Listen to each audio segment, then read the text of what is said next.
रात के 11 बजे गांव के किनारे खड़ा एक पुराना वीरान महल, लोग उसे भूल भुलैया महल कहते थे।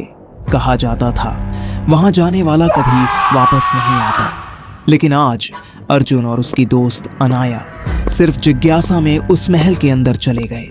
दरवाजे पर जंग लगे ताले टूटे पड़े थे, जैसे कोई बहुत सालों पहले जल्दी जल्दी भागा हो। अंदर कदम रखते ही ठंडी हवा का झोंका आया और पीछे का दरवाजा अपने आप बंद हो गया। अर्जुन घबरा गया। अनाया बोली, रिलैक्स, शायद हवा से हुआ होगा। लेकिन उसके चेहरे पर अजीब सन्नाटा था। महल के अंदर पुराने झूमर लटक रहे थे, जाले, टूटी दीवारें और अंधेरा, सिर्फ टॉर्च की रोशनी। दोनों गलियारे से गुजर रहे थे। तभी अर्जुन रुका। उसे लगा जैसे कोई उनके पीछे चल रहा हो। धीरे धीरे फर्श पर किसी के पांव घिसटने की आवाज। अर्जुन ने पलट कर देखा, पर पीछे कोई नहीं था। अचानक एक कमरे से पियानो बजने की आवाज आई। दोनों चौंक पड़े।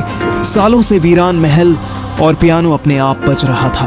वे धीरे धीरे उस कमरे में पहुंचे।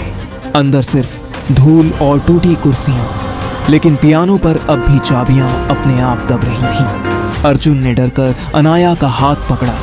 चलो यहां से निकलते हैं। पर अनाया की नजर एक दीवार पर टंगी पुरानी तस्वीर पर टिक गई। वो तस्वीर अर्जुन के पैरों तले जमीन खिसका गई, क्योंकि उस तस्वीर में वो दोनों थे, अर्जुन और अनाया, ठीक उन्हीं कपड़ों में जैसे वे आज पहने हुए थे। अर्जुन बड़बड़ाया, ये कैसे हो सकता है? तभी उसने अनाया के चेहरे की ओर देखा। उसकी आंखें लाल चमक रही थीं और उसका चेहरा धीरे धीरे फीका पड़ रहा था। अनाया हल्की मुस्कान के साथ बोली, असली अनाया तो सालों पहले इस महल में मर चुकी थी। अर्जुन के हाथ कांपने लगे।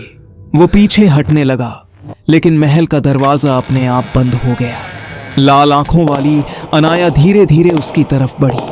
अब तुम यहां से कभी बाहर नहीं जा पाओगे। अर्जुन की चीख अंधेरे में गूंज उठी और फिर सन्नाटा। क्या सचमुच अर्जुन इस महल में कैद हो गया, या इसके पीछे कोई और राज छिपा है?